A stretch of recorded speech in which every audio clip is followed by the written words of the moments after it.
Os invito a abrir vuestras Biblias en el capítulo 7 del Evangelio de Mateo. Vamos a estar leyendo los versículos del 7 al 12 en esta mañana. Mateo 7, versículos del 7 al 12.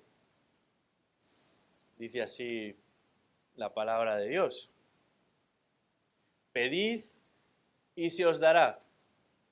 Buscad y hallaréis. Llamad y se os abrirá. Porque todo el que pide, recibe, y el que busca, halla, y al que llama, se le abrirá. ¿O qué hombre hay entre vosotros que si su hijo le pide pan, le dará una piedra? ¿O si le pide un pescado, le dará una serpiente? Pues si vosotros siendo malos sabéis dar buenas dádivas a vuestros hijos, ¿cuánto más vuestro Padre que está en los cielos dará cosas buenas a los que le piden? Por eso, todo cuanto queráis que os hagan los hombres, así también haced vosotros con ellos, porque esta es la ley y los profetas. Hasta aquí nuestra lectura. Vamos a pedirle a Dios que nos ayude a entender su palabra. Vamos a orar.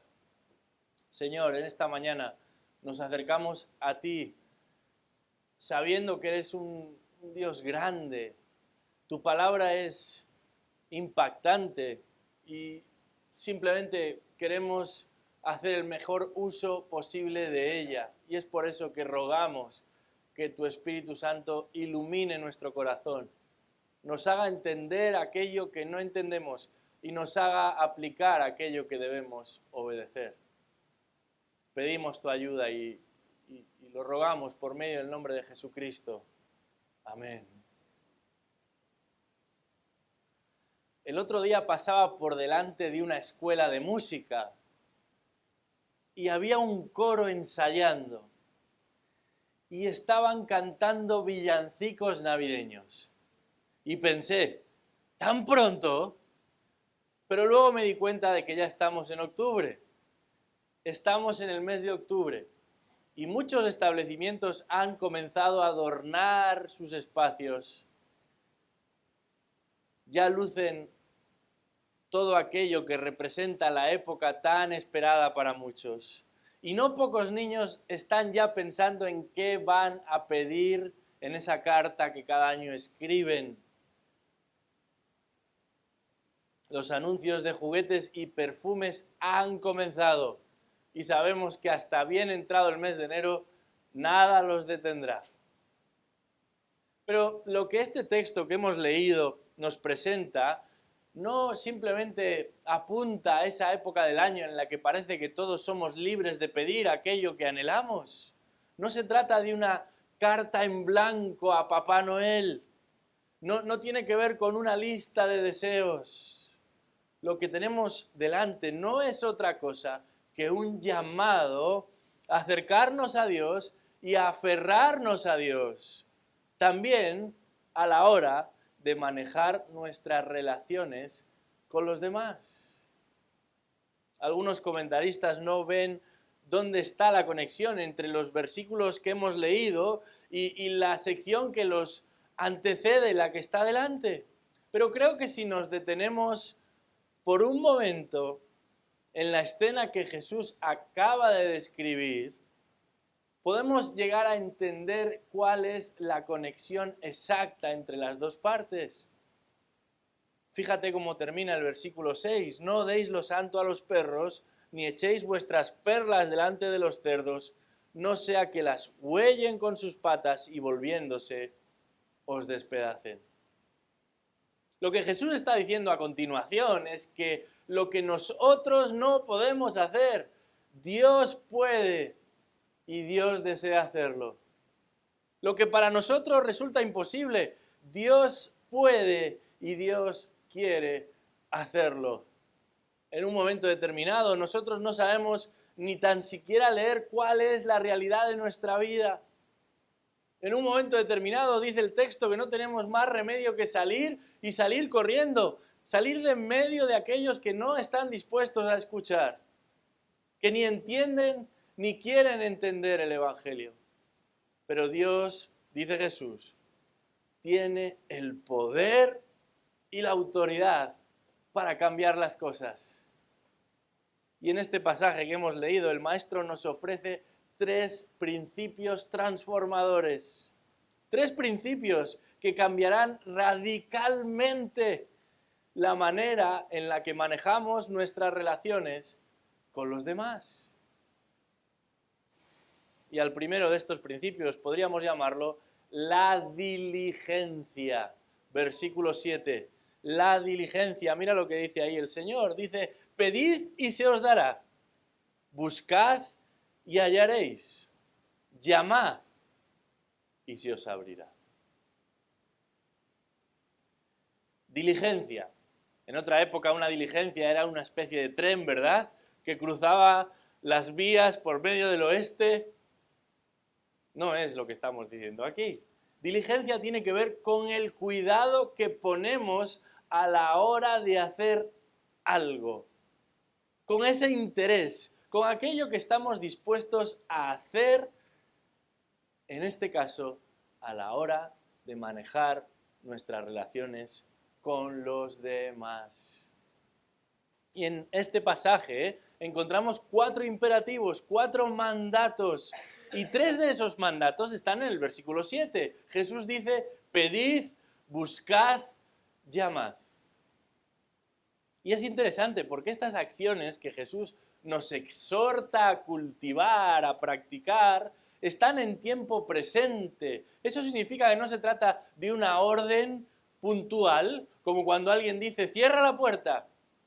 Bueno, una vez que la puerta está cerrada, esa orden ya carece de sentido. No hay que seguir insistiendo y cerrando aquello que ya está cerrado.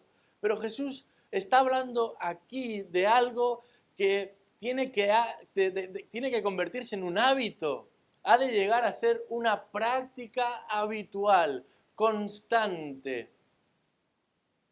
Pedid, buscad, y más literalmente dice Jesús, llamad a la puerta.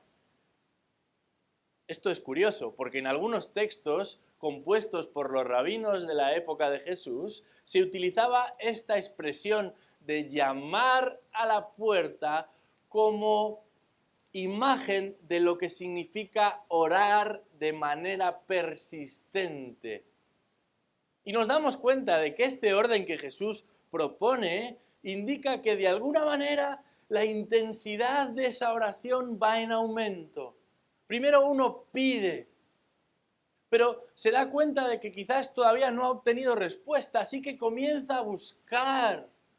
Y finalmente, cuando todavía no ha recibido nada de aquello que está tratando de lograr, dice ahí que llama a la puerta insistentemente, persistentemente, hasta que alguien le abre.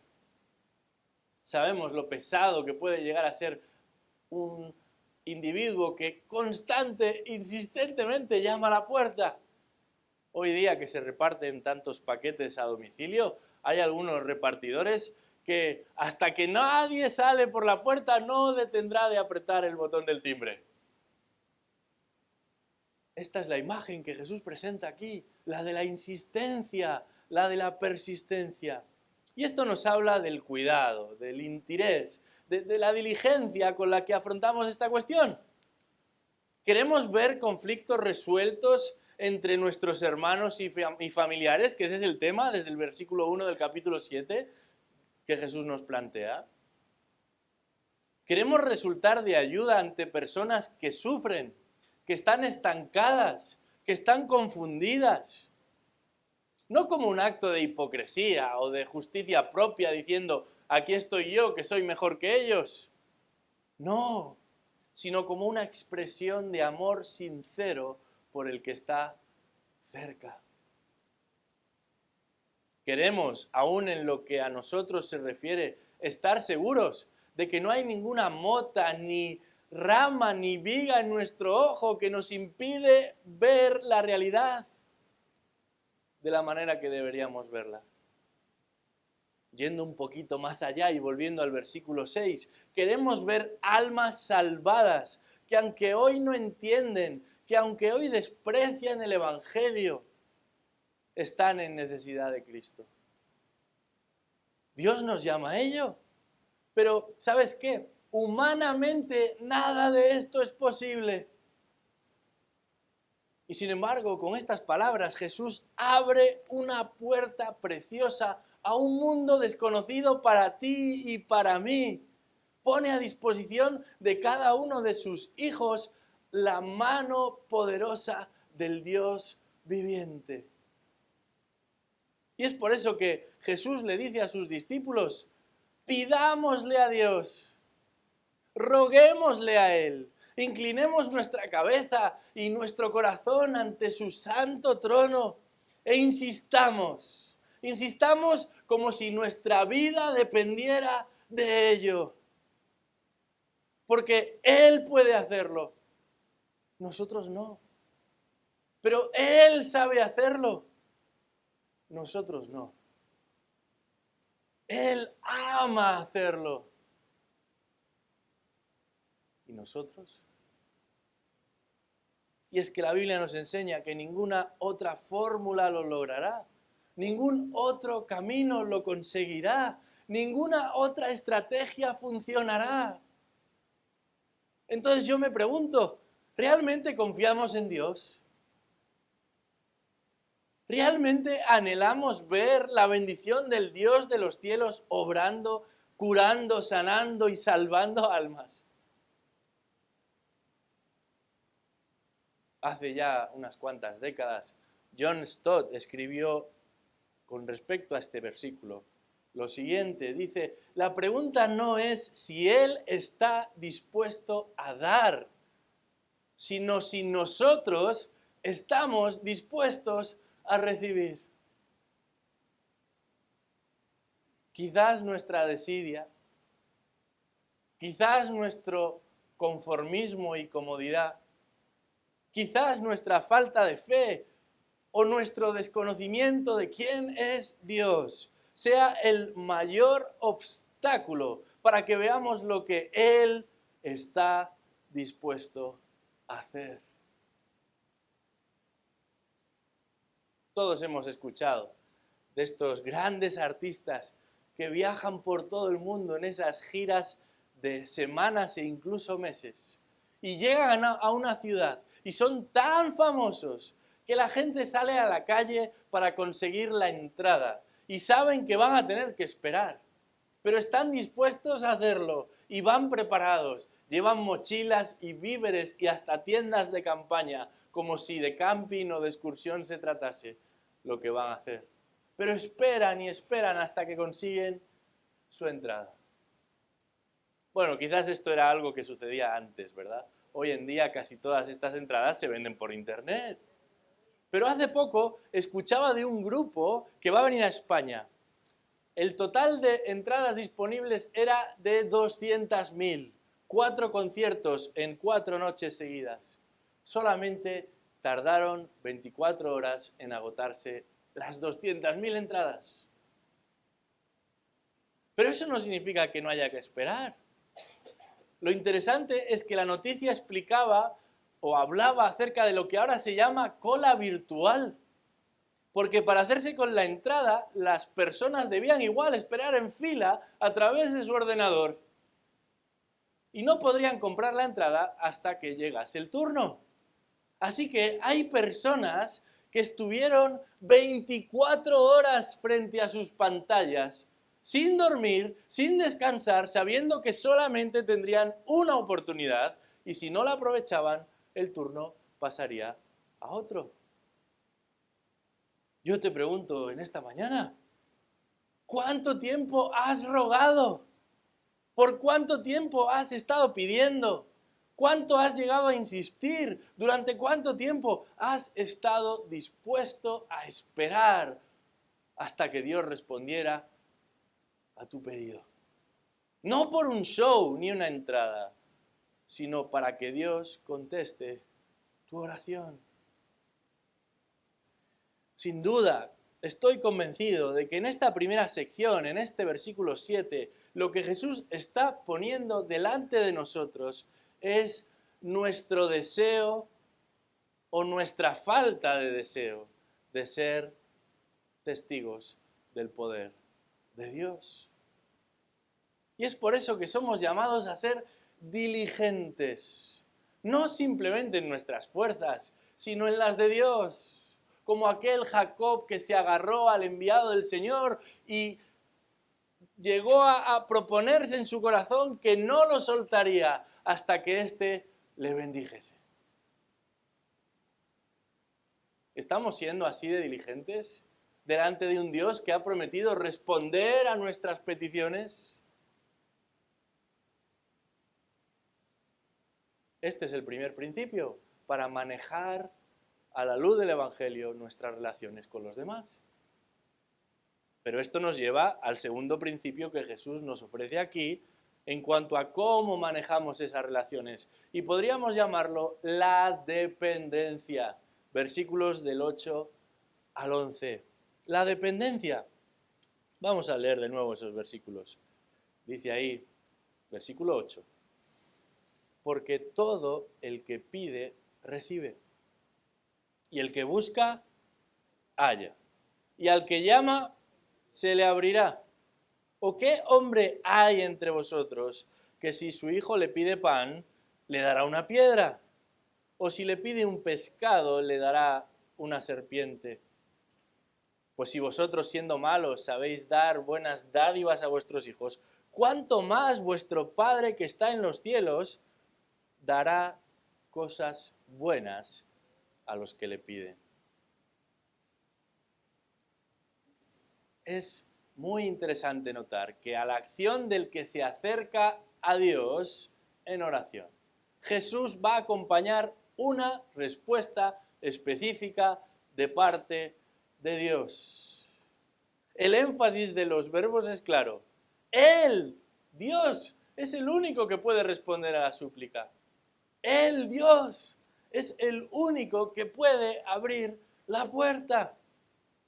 Lo que nosotros no podemos dar a otros, ni aún proveer para nosotros mismos, Él, en su generosidad, nos lo proporciona. Dime dónde, dime quién, dime cómo o de qué manera. ¿Quién puede ofrecer este nivel de compromiso como el que Jesús garantiza en estos versículos? Este apoyo, esta ayuda, este sostén, esta respuesta. ¿Cómo vamos a acudir a otro? ¿Cómo vamos a buscar en otro? ¿Cómo vamos a cambiar a este Dios que nos promete tales bendiciones por otro? Y sin embargo lo hacemos, una y otra vez. O bien por nosotros mismos, o por los consejos de otros, o por lo que hemos visto ahí en la televisión, o en el internet, o en un libro, o en cualquier idea que llega a rondar nuestra cabeza. Pensando que eso será más efectivo que ponernos a los pies de Dios en oración. En el capítulo 2, Jeremías, en su libro, donde lamenta acerca de la actitud de este pueblo, escribe lo siguiente: mi pueblo ha cambiado su gloria, la gloria de Dios, por lo que no aprovecha. Espantaos, oh cielos, por esto, y temblad, quedad en extremo desolados, declara el Señor, porque dos males ha hecho mi pueblo. Me han abandonado a mí, fuente de aguas vivas, y han cavado para sí cisternas agrietadas que no retienen el agua.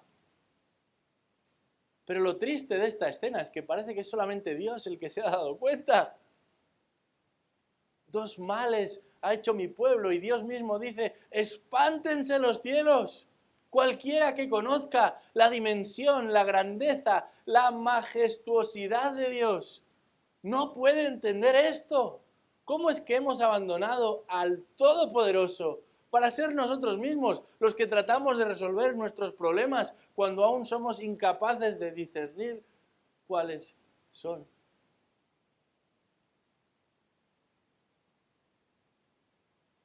Pero volvamos de nuevo a nuestro pasaje, porque resulta curioso cómo para algunos este texto que Jesús nos provee en lugar de producir confianza, lo único que hace es producir desconfianza.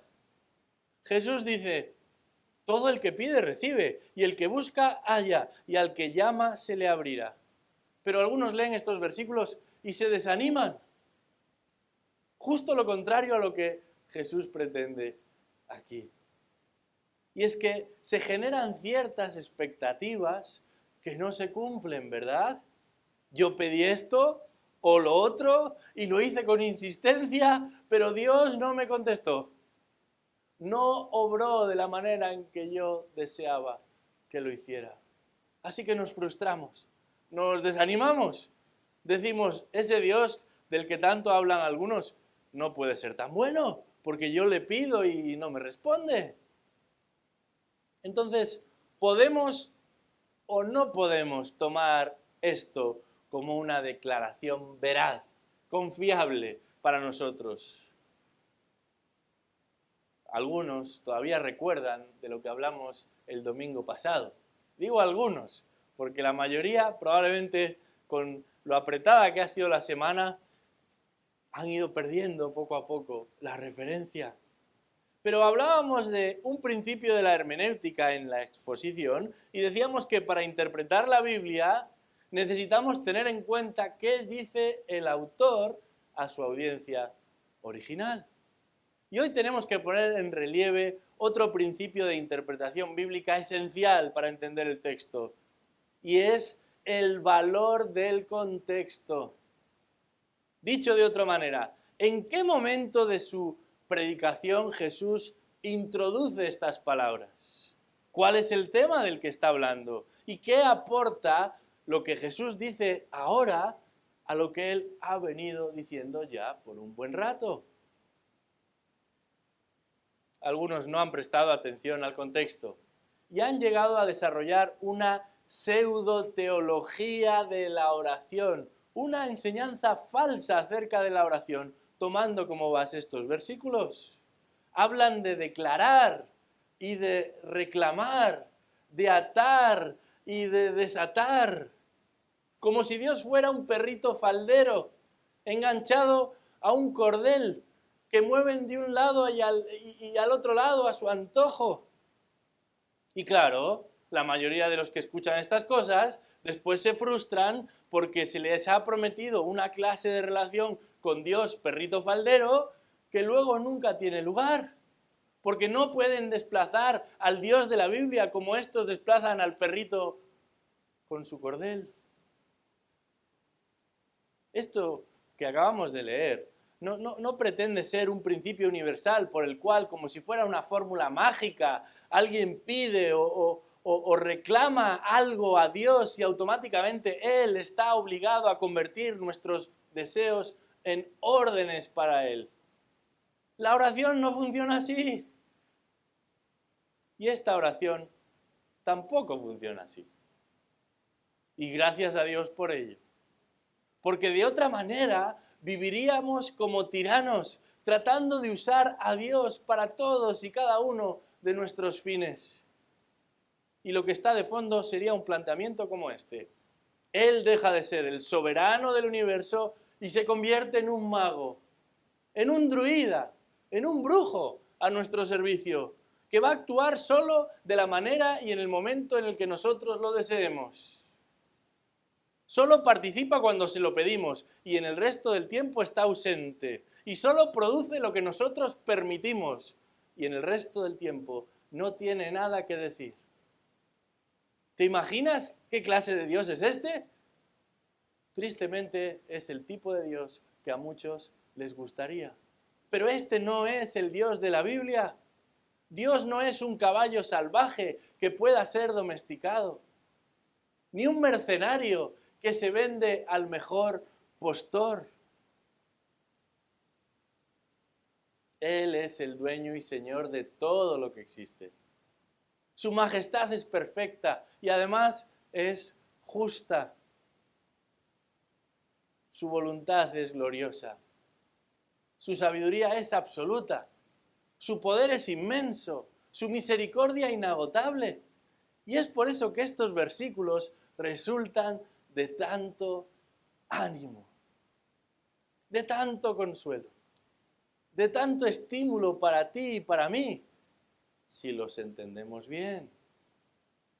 Porque el Dios viviente, aquel cuya grandeza es inescrutable, eso significa que es demasiado amplia para que la comprendamos.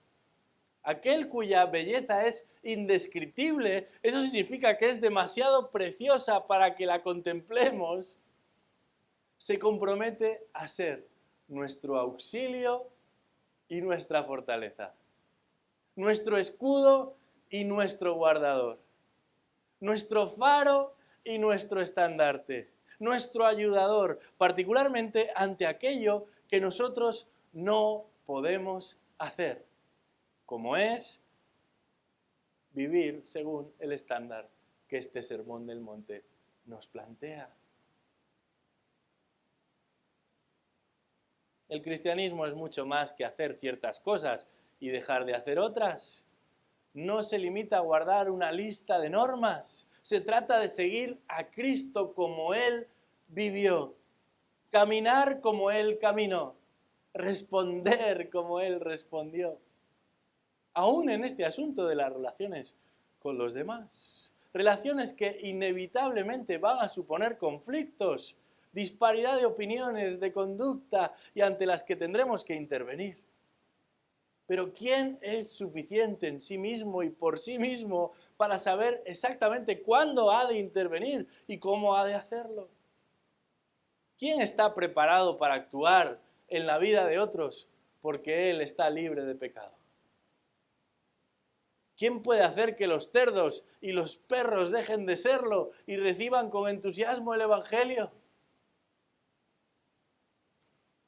Cuando uno observa el mundo en el que le ha tocado vivir, cuando uno es consciente de la oscuridad de su propio corazón, inevitablemente nos sentimos débiles, incapaces, inadecuados.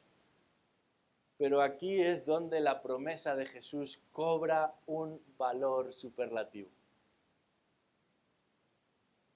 El cristiano no es un superhombre, pero descansa en el Dios de los siglos.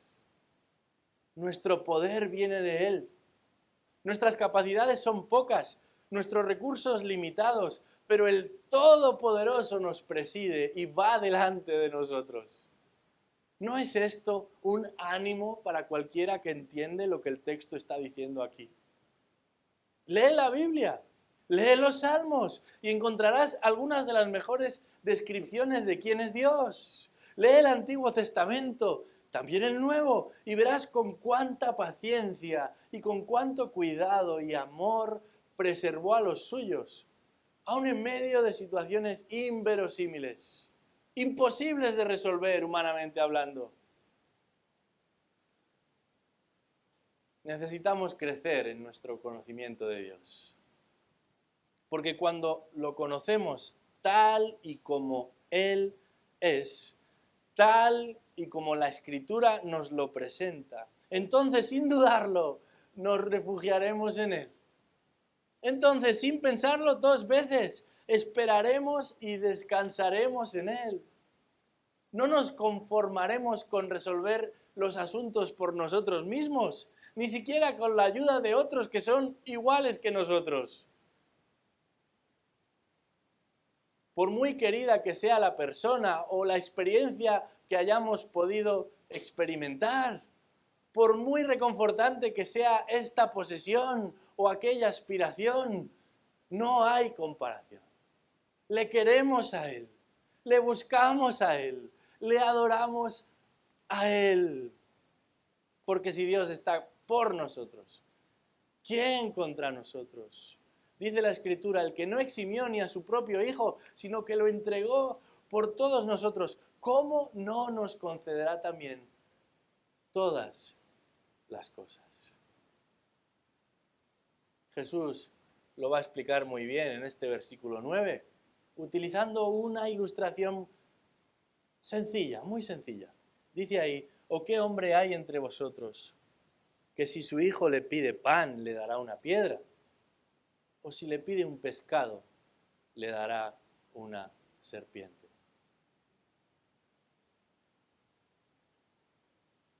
Pocas relaciones tan especiales como la de los padres para con los hijos. Y es que aún siendo pecadores existe un vínculo humanamente difícil de explicar, extraordinario. Y a veces hablamos de madre o de padre coraje, que están dispuestos a llegar o a hacer lo que sea necesario para suplir lo que falta. Pero Jesús va a establecer una distinción necesaria. Fíjate, dice ahí, versículo 11, si vosotros siendo malos sabéis dar buenas dádivas a vuestros hijos, ¿cuánto más vuestro Padre que está en los cielos dará cosas buenas a los que le piden? Es importante señalar que Él se pone a un lado frente a todos los demás. Y Él dice, vosotros siendo malos. Se separa de ese gran grupo al que todos pertenecemos. De ese gran grupo, el grupo de los pecadores. Sin embargo, Jesús pertenece a otra esfera, porque su naturaleza es distinta, igual que la de Dios Padre. Es por eso que tenemos a un Salvador capaz, válido, adecuado, preparado para defender nuestra causa. Si este no fuera el caso, seguiríamos en nuestros pecados, porque su sacrificio hubiera resultado nulo delante de Dios. Sí, murió en una cruz, pero la gran bendición del Evangelio es que la muerte no lo pudo retener. Y es que la paga del pecado es la muerte para todos los que somos pecadores, pero no para el justo, no para el santo, no para Cristo. Así que si en esta mañana eres consciente de tu indignidad, te das cuenta de que tu vida no es lo que debería ser, entiendes que eres pecador, no busques más, no esperes más. Acércate al único capaz de borrar tu deuda para con Dios, de lavar tu alma, al punto de volverla tan pura y limpia como nunca ha estado. Capaz de regalarte un nuevo corazón, santo, agradable a Dios, amante de lo que Dios ama, capaz de discernir lo que sí conviene y lo que no conviene. Arrepiéntete de tus pecados y cree en el Evangelio, porque dice la Escritura que si eso llega a suceder, pasarás de muerte a vida. Y un inmenso universo se abrirá delante de ti, el de tener seguridad de vida eterna, el de saber que un día, enfrentándose al juicio que vendrá sobre todo ser humano, serás aprobado. Y el Señor te dirá, adelante, no por quién eres, no por cómo te llamas, no por lo que has podido llegar a hacer, sino por los méritos de Jesucristo, el justo, el santo, el Hijo de Dios, hecho hombre. Así que Jesús aquí claramente pone tierra de por medio y dice, vosotros siendo malos. Él es el único que puede llevar a cabo esta obra de hacer que el malo deje de serlo y venga a ser bueno. Por eso la comparación que ofrece en este versículo es prácticamente grotesca. Padres pecadores y el Padre Celestial en la misma escena. Porque el amor y el cuidado, aún de los mejores padres en este mundo, no resiste la comparación con el amor y el cuidado del Padre Celestial para con los suyos. Padres, sí, lo somos, pero pecadores, egoístas, superados por las circunstancias, limitados en recursos, en tiempo, en energía, decepcionados aún de lo que vemos en la vida de nuestros propios hijos. Y a pesar de ello, en la medida de las posibilidades, tratamos de suplir sus necesidades. Pero Dios no es así. Él no está limitado. Él no está condicionado. Él ama a sus hijos aun cuando estos viven lejos de Él. Y es en ese momento cuando los salva por medio de Cristo. Y una vez que pasan a ser adoptados en el amado, Dios ya no los ve como pecadores desvalidos y rebeldes, sino como a sus propios hijos, cubiertos por la justicia de Cristo.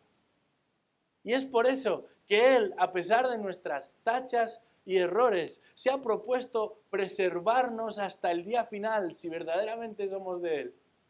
Y es por eso que va a proveer de lo que Jesús aquí llama de cosas buenas para hacer esto posible. Fíjate lo que dice el versículo 11. Cuanto más vuestro Padre que está en los cielos dará cosas buenas a los que le piden. Buena pregunta. ¿Qué son estas cosas buenas? Porque no son Ferraris, ni jet privados, ni mansiones en la bahía más elitista de la costa, ni una cuenta corriente interminable como muchos han querido ver. Tampoco necesariamente es salud, ni una vida larga, ni un buen colegio. ¿Qué son cosas buenas entonces? Porque para todo lo demás no hace falta Dios. Hay muchos que no tienen a Dios en su vida y disfrutan de lo que ellos llaman cosas buenas. ¿Qué son esas cosas buenas que solamente proceden de Dios y que Él ha prometido dar a los que insisten e insisten e insisten en oración? A todo aquello se refiere Jesús cuando habla de las cosas buenas, que ayudará a que sus hijos crezcan como deberían. Él no nos dará serpientes cuando lo que necesitamos es pescado, ni piedras cuando lo que necesitamos es pan. Por mucho que en un momento determinado se parezcan y a veces nos resulte complicado distinguirlo. Jesús es mucho más sabio de lo que nosotros pensamos. ¿Por qué pone esta ilustración de piedras por pan o de serpientes por pescado? Porque se parecen mucho. Y en un momento determinado podemos llegar a pensar que ha habido una confusión, que se nos ha atraído lo que nosotros no habíamos pedido, que se nos está dando lo que nosotros no necesitamos, ni tampoco queremos. Pero Dios sabe lo que necesitamos. Y por eso nos envía lo que necesitamos, las cosas buenas que necesitamos para seguir creciendo. Aunque a veces pensemos que Él se ha equivocado de paquete.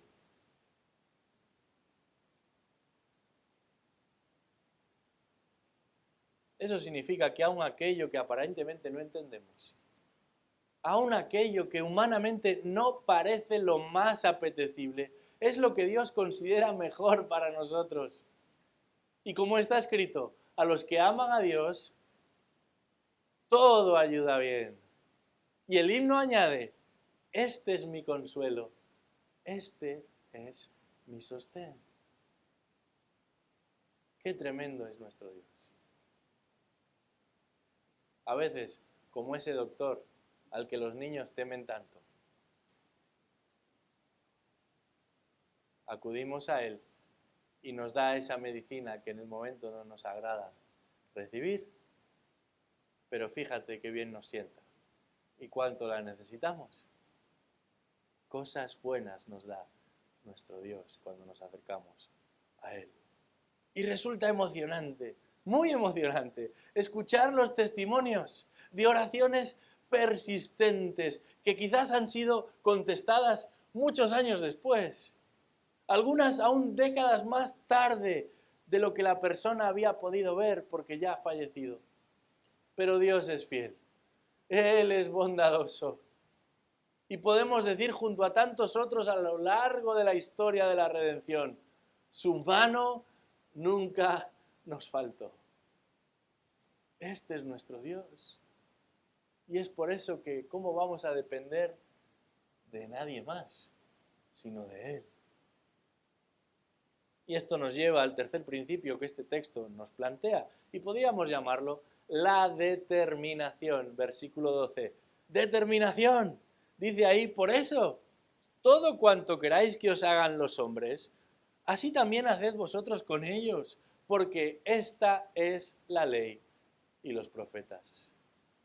No nos olvidemos de cuál es el contexto. En estos versículos estamos viendo cómo lidiar con nuestras relaciones con los demás y en particular con nuestras intervenciones ante lo que hacen los demás, sin olvidarnos de lo que nosotros también hacemos.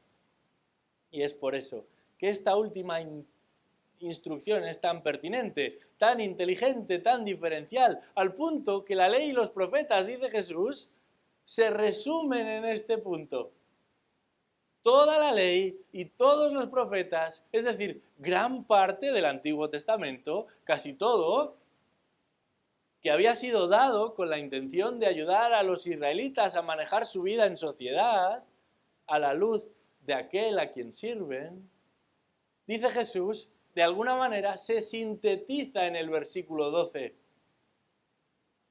Si respetamos a los demás como nos cuidamos a nosotros mismos, si los amamos como nos amamos a nosotros mismos, si buscamos su bien como trabajamos y nos esforzamos por nuestro bien, si hablamos de los demás como nos gustaría que ellos hablasen de nosotros, entonces, dice Jesús, estas relaciones que tantas veces se tuercen y se frustran van a ser diferentes. Porque no trataremos de obtener ventaja de nadie. ¿Cómo vamos a hacerlo? Si no nos gustaría que nadie tratase de obtener ventaja de nosotros. Porque no nos vengaríamos de nadie. ¿Cómo vamos a hacerlo? Si no nos gustaría que nadie se vengase de nosotros. Porque no seríamos tan rápidos en echar la culpa al que tenemos al lado. ¿Cómo vamos a hacerlo? Si no nos gustaría que eso hiciesen con nosotros. No nos justificaríamos constantemente. ¿Te das cuenta de que en una medida asombrosa, si actuásemos de esta manera, nuestros conflictos disminuirían? La mayoría de nuestras problemáticas ya no serían tales. Por eso, a este principio que encontramos en el versículo 12, ha venido a conocérsele a lo largo de la historia como la regla de oro. Esta sí que es una regla de oro. Todo cuanto queráis que os hagan los hombres, así también haced vosotros con ellos. La regla de oro. El problema, como veíamos con esas cisternas hace un ratito. Y esto sucede también en el mundo evangélico. Es que estamos más interesados en mejorar la autoestima propia que en amar al prójimo.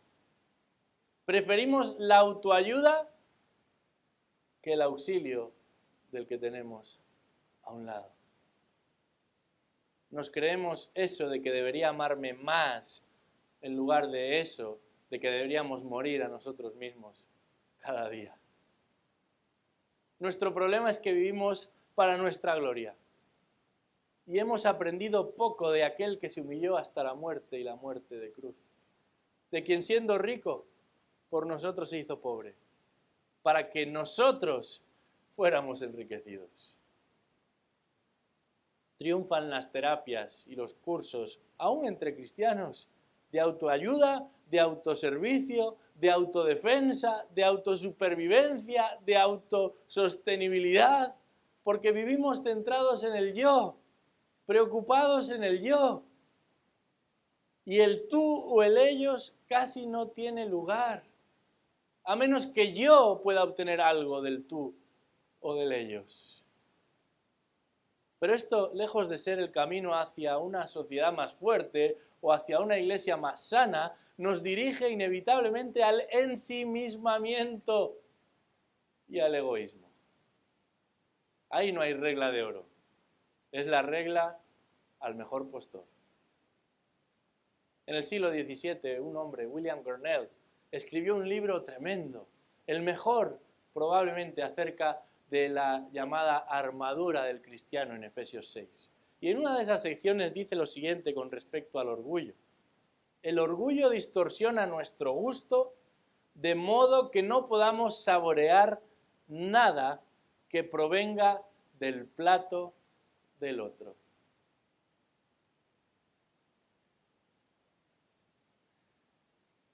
Esto se convierte en un problema, hasta tal punto que ya no solo estamos obsesionados por lo que nosotros podamos lograr o conseguir, sino que nos molesta que a los otros les vaya bien. Y cuando vemos que un amigo se ha comprado un coche nuevo, en lugar de alegrarnos nos enfadamos. Anda, que el mío, mira que está viejo. Y cuando alguien se muda a una casa más grande, pensamos, qué injusto, fíjate, yo no tengo sitios ni para guardar todos los trastos que tengo. Y si alguien sana y no es mi amigo o mi familiar, decimos, qué terrible, mira, esa persona con lo mal que vive y fíjate en nosotros. Y si un compañero o compañera llega con un móvil nuevo, decimos, papá, ¿y el mío para cuándo? No solo no nos alegramos de los éxitos de los demás, sino que nos molestamos cuando los demás prosperan si nosotros no lo hacemos. ¡Qué terrible es el corazón del ser humano! Vamos por un momento a Santiago capítulo 4. El medio hermano de Jesús lo entendió perfectamente. Dice Santiago 4, versículo 1, ¿de dónde vienen las guerras y los conflictos entre vosotros? ¿No vienen de vuestras pasiones que combaten en vuestros miembros? Codiciáis y no tenéis, por eso cometéis homicidio. Sois envidiosos y no podéis obtener, por eso combatís y hacéis guerra. No tenéis porque no pedís. Pedís y no recibís, porque pedís con malos propósitos para gastarlo en vuestros placeres. ¿No te parece que este es el mismo texto que Jesús compartió, pero desde un punto de vista negativo? Y es que el conflicto, la disputa, los problemas son resultado, dice Santiago, de hacer justo lo contrario de lo que Jesús estableció para los suyos. No somos diligentes con los demás, no somos dependientes del Señor para con los demás. Y por supuesto, no estamos dispuestos a tomar esa determinación de tratar al prójimo como me gustaría que me tratasen a mí. De amar al prójimo como me gustaría que me amasen a mí. En realidad, podríamos darle la vuelta a lo que Jesús enseña en este versículo 12 a sus discípulos y quedaría de esta manera. Si tratar a nuestro prójimo como nos gustaría que nos tratasen a nosotros resume todo el propósito de la ley y los profetas, el no hacerlo, el no tratar a nuestro prójimo como nos gustaría que nos tratasen a nosotros, es oponerse a la ley y los profetas. En otras palabras, estamos siendo desobedientes a la palabra de Dios, a la voluntad de Dios, al propósito de Dios. No se trata simplemente de reducir el índice de conflictos o de lograr una sociedad más respetuosa utilizando esta estrategia. Estos principios, y podrías buscarlo por ahí, han sido parte de distintas filosofías y religiones en los tiempos aún en los que Jesús acuñó esta frase. Pero si hemos experimentado el amor de Dios, si hemos experimentado el cuidado de Dios, su provisión, su protección, sabiendo que responde solamente a su gracia y que nosotros no merecemos nada, ¿cómo vamos a negarle esto a nuestro prójimo? Esta es la verdadera motivación, que Dios no nos trata como nosotros merecemos y somos llamados a hacer lo mismo también. ¿Queremos tener relaciones provechosas? ¿Queremos ver a otros viniendo a los pies de Cristo? ¿Queremos vivir como verdaderos ciudadanos del reino de Dios? Entonces, 3 principios: diligencia, dependencia y determinación. Que el Señor nos ayude, porque este es el único camino, el camino en el que seguimos a Cristo, nuestro Señor. Vamos a orar. Señor y Dios, te damos las gracias por tu palabra, porque en ella nos encontramos contigo y nos damos cuenta de qué maravilloso es contemplar al Dios de los cielos. Cómo de generoso, de sabio, de misericordioso eres con nosotros. No solamente nos enseñas y nos instruyes, sino que nos ayudas y nos acompañas. No solamente nos muestras el camino, sino que lo recorres a nuestro lado y nos proteges y nos defiendes de nuestros enemigos. Y nos ayudas y nos muestras aquel sendero por el cual no deberíamos transitar. Pero al mismo tiempo despiertas en nosotros esa misma pasión que tú tienes por las almas. Y nos impulsas y nos empujas a amarlos como tú los amas, a socorrerlos como tú nos socorres, a ponernos a su disposición como tú te has puesto a la nuestra por medio de tu Hijo. Despierta en esta congregación un deseo profundo de ver a otros volverse a Dios. Y para ello que comencemos doblando nuestras rodillas, inclinándonos ante aquel que ha prometido abrir la puerta y darnos aquello que necesitamos, para que sea tu obra y no la nuestra, para que sea tu gloria y no la nuestra, para que sea tu iglesia y no la nuestra. Oramos para que tus propósitos se cumplan.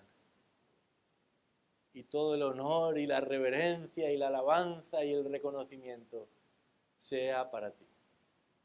Pedimos esto en el nombre del que es bendito por los siglos de los siglos, tu Hijo, el crucificado.